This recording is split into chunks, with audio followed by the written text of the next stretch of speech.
All right, so third graders, today you're going to go ahead and start glazing your cupcakes. You've got 2 pieces to glaze. I would be working on both at the same time and be careful as you are carrying them around. You can glaze the inside of this little dish, you can glaze the top of this dish, and you can glaze the side of this dish, but you cannot put any glaze on the base or the bottom of this dish because that's going to be where it touches the kiln, and we want to make sure that's glaze free so it doesn't get stuck. Same thing with your frosting. You can glaze the top, you can glaze the sides, but you should not be glazing that bottom donut because that's going to be where I set it on the kiln shelf also. So you have 2 no glaze zones, 1 is here and 1 is here. I'm going to have you guys start with your topping. A reminder, it's got your number on the bottom of that and it's got your number on the bottom of that so you know whose is whose. And you want to remember you're kind of like a cake decorator today. You guys baked your cake and you're going to start with your frosting next. When you're doing your frosting, you don't want to do sprinkles first. You want to do the frosting part first. I can add sprinkles in later. Now, I should be thinking carefully about kind of which colors I think are best. And I want to be kind of working more with my nice colors than my bully colors. If you choose black for your frosting and then decide later you're going to put a nice color on top of it, it's just not going to show up super well. You want to think about which colors are going to give you the result that you want, so these would be a great choice. If you wanted to do one of these colors for your base, you're not really going to put as many decorations on here, so that would be okay. But I'm talking about this guy. I think I'm going to go ahead and I'm going to go with a pink color. So you'll see there's pink on the outside. It doesn't look super pink when I paint it. That's because when you guys are glazing, remember the color is going to change after it comes out of the kiln and it's going to turn into shiny. So just keep that in mind too. So I'm going to open up my pink. And you guys will get a paintbrush. You're going to dip that paintbrush in. When you dip it in, I would give it a swirl if I'm the first one at that color to make sure that it's mixed up. Glaze is something that separates, so you want to be careful. And then the biggest, most important thing to remember when you're glazing is this is a sculpture and it's got lots of bumps and lumps and cracks, and you want to turn it and make sure you're getting all the places that you need. So if you just kind of glaze normally, what happens is you start to miss a lot of pieces, and that glaze is not going to go and cover that up later. What you miss is going to stay white, and it's not going to look very nice when it comes out. So I like to glaze by kind of dabbing my brush onto the surface. That helps me get in kind of all the wiggly places. So it's okay to give your brush a bad hair day for this. I want you to be dabbing rather than painting like a normal artist would. But you still have to be in control. There's not really a way to erase glaze.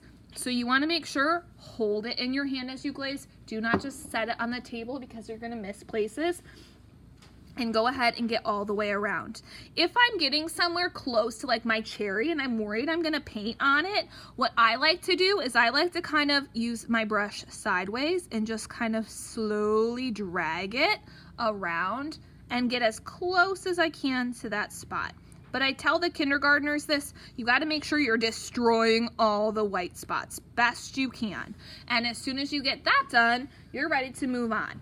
Now, when you glaze, we don't have water. We don't rinse our brushes out. So as soon as you're finished with your color, you leave the paintbrush where it is. Glaze is made up of chemicals. And when certain chemicals get hot, they turn certain colors. So we want to keep those chemicals separate, and we do not want to get them all over our hands. When you get to the bottom, you might want to put 2 fingers on the inside, and that way you can kind of get all the way around.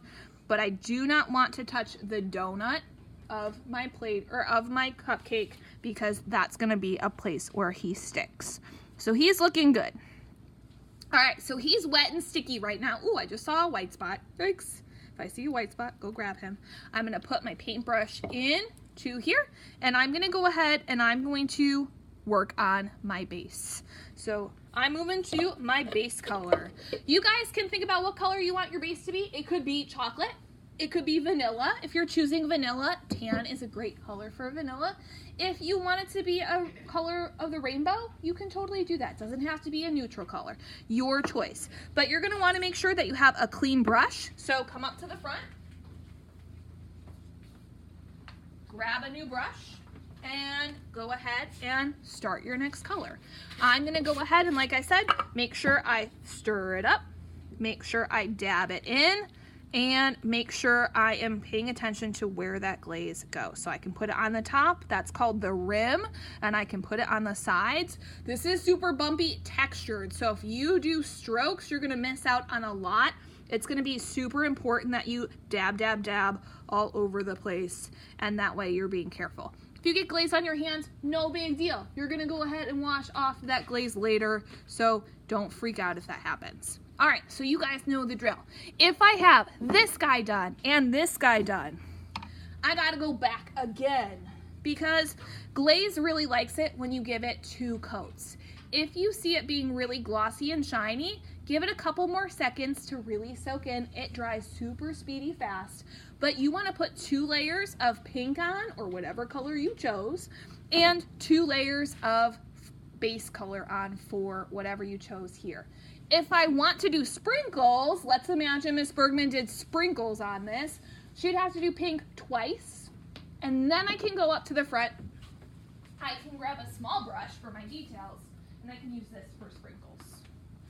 If you have a topper, you can use a small brush for a topper, or you could use a bigger brush for a topper, but think about more of that bully color as a good color for sprinkles, or darker colors are great for sprinkles, and you could paint sprinkles a variety of ways. You could go ahead and just do some dots. If you want to do some lines, you can do some lines. It's your choice kind of how you want to finish that up. When I am all finished, I'm leaving my brushes where they belong, and I've glazed everything twice. You do not have to glaze sprinkles twice because they're so teeny tiny. It will be okay. The final thing you have to do is you've got to check the bottom of your piece. If you have glaze on the bottom, there is a couple bowls with some sponges in them that are wet, and you want to squeeze all the water out and just clean off the edge of your cupcake to make sure when I put it in the kiln, it's good to go. If you have a couple drips on the bottom here, same thing. And the final thing you're going to do is you're going to put your 2 pieces on the shelf on the kiln, clean bottom, and wash your hands if you got glaze on your hands while you were working.